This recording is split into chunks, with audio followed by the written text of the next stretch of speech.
I used to work at another dealership.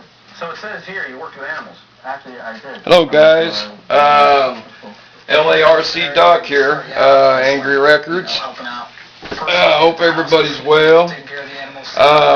Today I wanted to make a quick little briefing on everybody loves the XTM Factor or Factor 2. Okay, well, what I've got here is a Factor 2, and there's a couple things that I wanted to go over with you that I've noticed, and I think this is pretty important for you guys, unlike myself that like to grab air and do a lot of dirt and stuff like that. So on your rockers, as you can see on the Factor, it's completely different setup than a regular RC. So, good setup. I'm not dissing it. It's a good setup. But on the rockers themselves, as you can see here, when XTM put them together, as you see how they're kind of inclined a little bit, what that's from is either wear, which is not, because if I'm right, these XTM have bearings inside there. So the rest of the three seem to be fairly decent, pretty well lined up.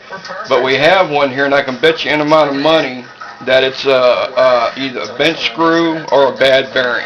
Now they are bearing packed, one on the inside, one on the outside. And these right here are a soft compound screw.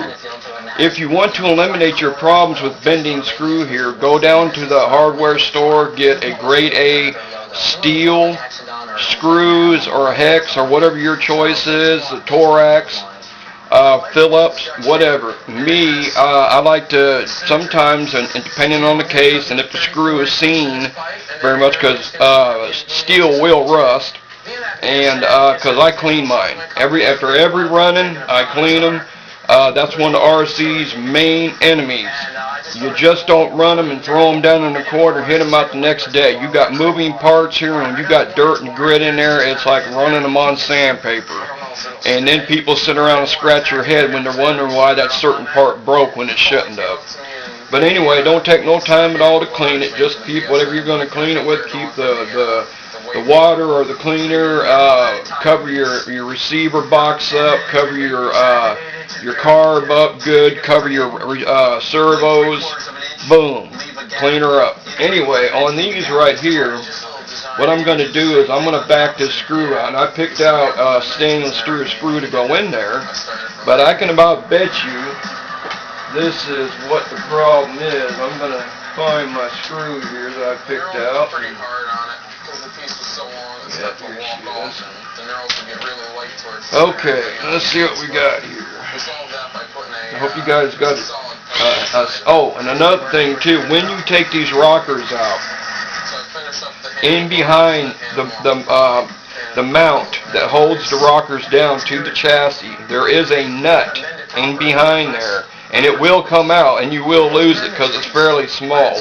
Place your finger back in there and hold up where the screw, you can feel the tip of the screw going through there. Hold your finger there, follow the movement in until it gets flat, and keep your finger there until you pull the screw all the way out. When you pull the screw all the way out, you're good. You can let your finger go. That's just to keep the screw, the nut in there from losing it. And it's also easy because it's already in there. When you start your new screw, all you got to do is put your finger in there, hold it again, put your new screw in there, and start it, and boom, you're done. So anyway, let's go ahead and get this one out and see what it looks like. I'm going to take a little bit of pressure off this ass in. This little 10 scale holder is not really good for nothing but 10 scale. Alright, let's get her out. Yeah, you can see how everything's wiggling. It's definitely bent bad. So, there you go. As you can see, I can see that myself just without turning it. This screw is badly bent, and that's probably off of a jump or whatever else. Now, let me pull this rocker off so you can see what I'm talking about. See, there's a bearing right there. Hopefully you can see it. I would move my camera, but it's jerry-rigged to the table there with all kinds of 3M tape, so I dare not. Bearing right here on the outside. That right there, you know, keeps pieces from wearing out. I give XTM a thumbs up on that. I'd give them some dap, but evidently they're not here. But anyway, now I'm going to put this new screw in here, and you're going to be able to see the difference that this right here will make, hopefully.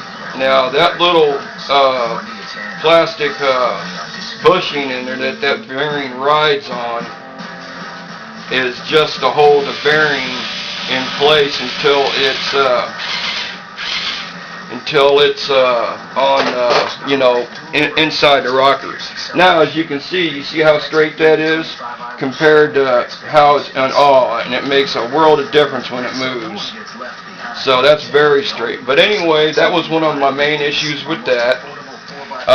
Now, and another thing I'm going to talk to you about, XTM has one other issue that I wanted to talk to you about that is a quick fix that you can do. I'm going to turn it to the front here because I think it's a little bit easier for you to see. Anyway, you can see these two braces right here on the front. These right here, you can call them torsion bars, front stabilizer bars, whatever you choose to call them. But I call them stabilizer bars that stabilize the front end from forward travel and backward travel. Now sometimes these ears break off. Okay, and the best thing to do with that, if you haven't got a local hobby store nearby that carries XTM parts, is you can see these screws down here that hold the differential to this aluminum piece that holds the front steering servo. Get to remove this nut. Go down to the hardware store, get you an, or if you have some washers, you can set your stabilizer down on there, put another washer on top of it, run the nut down on it, and tighten it. Okay. Now it's not a good idea to leave one here and leave one still up the other side. So I would take the other side loose and do the same thing as the left side. So that way they're in the same contour. They got the same movement, the same capability of bend, and the same capability of travel. So that right there is just another quick fix, because you know you have to order them. Sometimes it takes a little while to get them, and that is a quick fix to run them. Otherwise, this truck is like new. It's I've had it for a while, but it's been a shelf clean. I've run it a few times. It's been on YouTube, but I take care of it because it's a unique truck, and plus, you know, I got a friend of mine that's going to be getting it. So anyway, I hope that helped. If you have any questions at all, contact me, la.rc.doc at Angry Records. I'm the moderator, or you can contact my partner Terry. He is the administrator and owner of Angry Records, and rolling with basically the same knowledge that I have, basically, and he can help you just as much. So anyway, I hope this was a helping video, just a little more input in the head, so when you get out there running, you're not stuck and kicking things around, stomping the truck, and you know, not able to run it when you got some quick fixes right there. But anyway, y'all take it easy. Have a good day. Everybody at Angry Records says hello, and if you have any other questions, contact us. Later.